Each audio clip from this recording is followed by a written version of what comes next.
এই প্রচণ্ড গরমে যদি তোমার হাতে থাকে এক বাটি চকলেট আইসক্রিম, মনটা যে কী খুশি হয়ে যায়, তার সঙ্গে শরীরটাও ঠান্ডা হয়ে যায়। বাচ্চা থেকে বড় আমরা প্রায় সকলেই কিন্তু আইসক্রিম খেতে ভালোবাসি, বিভিন্ন স্বাদের আইসক্রিম। আমি স্পেশালি চকলেট আইসক্রিম ভীষণ ভালোবাসি, আমার মেয়েরা তো ভালোই বাসে। আর সেই আইসক্রিম যদি ঘরের তৈরি হয় তাহলে তার কথাই নেই। বাজারে আইসক্রিমের থেকে অনেক গুণ ভালো এবং ফ্রেশ হয় এই আইসক্রিম। তোমরা যে কেউ ঘরের মধ্যে বানিয়ে ফেলতে পারো এই আইসক্রিম। এই চকলেট আইসক্রিমটাতে কোনো প্রকার দুধ, চিনি বা কোনো রকমের গুঁড়ো দুধ আমি ব্যবহার করিনি। মাত্র 5 মিনিটের মধ্যে তুমি আইসক্রিম বানিয়ে নিতে পারবে। আমার মেয়ে খেয়ে কিন্তু রিভিউ দিয়েছে খুব ভালো। তো চলো দেখে নেওয়া যাক এই আইসক্রিমটা আমি কীভাবে বানিয়েছি। তো এখানে আমি 200 গ্রাম মতন হুইপড ক্রিম নিয়ে নিয়েছি। এবার তোমরা যে হুইপড ক্রিম না পাও, এগুলো সচরাচর যারা কেক বানান বা বেকারি শপ, সেখান থেকে তোমরা পেয়ে যাবে। না পেলে পরে তোমরা আমুলের যে ফ্রেশ ক্রিমটা থাকে সেটা নিতে পারো। আমি এখানে তোমাদেরকে পরিমাণটা দেখিয়ে দিলাম, ওই কাপটার পরিমাণে 2 কাপ। এরপর যে কোনো ব্র্যান্ডের কোকো পাউডার নিয়ে নেবে। কোকো পাউডারটা আমি বড় চামচে 2 চামচ নিয়েছি, কারণ কোকো পাউডারের টেস্ট আমার খুব ভালো লাগে। চকলেটি ফ্লেভার তো খুবই ভালো লাগে। তা ভরে ভরে আমি 2 চামচ ক্রিমের সঙ্গে মিশিয়ে দিলাম। এরপর ওই একই চামচে আমি ভরে ভরে 2 চামচ কনডেন্স মিল্ক দিয়ে দিলাম। কনডেন্স মিল্কের পরিমাণ বেশি হলে কোনো অসুবিধা নেই, তোমার যদি একটু মিষ্টি মিষ্টি বেশি ভালো লাগে তুমি দিতে পারো। আমি ওই চামচে 2 চামচ ভরে কনডেন্স মিল্ক দিয়ে দিলাম। এরপর আমি একটা হুইস্কারের সাহায্যে মিশ্রণটাকে ভালোভাবে মিলিয়ে নিলাম, কারণ যেহেতু পাউডারি অবস্থায় আছে, আমি যেহেতু ব্লেন্ডারে এটাকে ঘোরাবো তাতে চারিদিকে উড়ে যাওয়ার সম্ভাবনা থাকবে।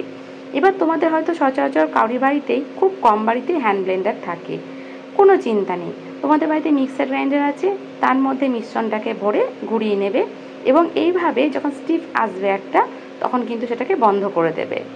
তো আমি 5 মিনিট মতন ঘুরিয়ে নিয়েছি। ঘুরিয়ে নেওয়ার পর একটা এয়ারটাইট কন্টেনার নিয়ে নিয়েছি। এয়ারটাইট কন্টেনারের মধ্যে ভালোভাবে আমি মিশ্রণটাকে ভরে নিলাম, সুন্দর করে, যেন ভেতরে কোনো ফাঁক না থাকে।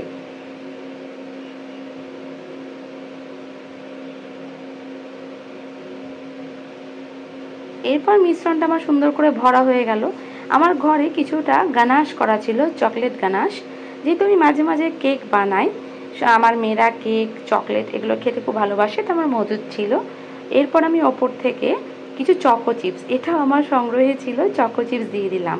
তোমরা এই সমস্ত উপকরণগুলো না বেকারি শপে পেয়ে যাবে।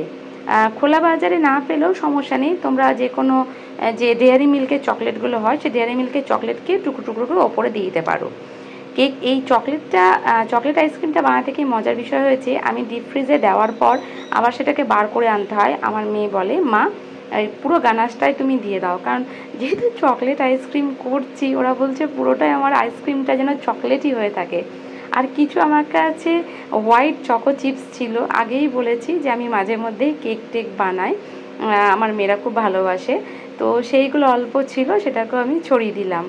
এই চকলেট আইসক্রিমটা বানাতে গিয়ে আমি 3 বার ডিপ ফ্রিজ থেকে বের করেছিলাম। ঘটনাটা হচ্ছে, আবার এটা দেওয়ার পর আমার মেয়ে বলে, ও একটু ইঞ্জিনিয়ারিং করতে ভালোবাসে এগুলোর ওপরে, বলো মা একটু চামচ দিয়ে ওপর থেকে এটাকে ভালো করে একটু মিশিয়ে দাও, তাহলে কি হবে, চকলেট গানাশটা ভেতরে চলে যাবে, আরও বেশি চকলেটি খেতে লাগবে। তো করে দেওয়ার পর ফাইনালি ওপর থেকে আমি আরও হোয়াইট চকলেট দিয়ে দিই এবং তারপর সেটাকে ডিপ ফ্রিজের মধ্যে ওভারনাইট রেখে দিই এবং সারা রাত রেখে দেওয়ার পর ফাইনালি তোমাদের সামনে এখন দেখতে পাচ্ছ আমার করা চকলেট আইসক্রিম। এবং এত খেতে ভালো হয়েছে এবং মুখের মধ্যে একদম মিলিয়ে যাচ্ছিল। তোমরা অবশ্যই বাড়িতে চেষ্টা করবে, বাজার থেকে কেনার আগে একবার এটা চেষ্টা করে দেখবে, একদম সেরা তৈরি হবে। একবার তোমরা এই আইসক্রিমটা বানিয়ে দেখো, তারপর দেখবে বাজারের আইসক্রিম আর খেতেই মন চাইবে না। কমেন্ট সেকশনে জানিও কিন্তু।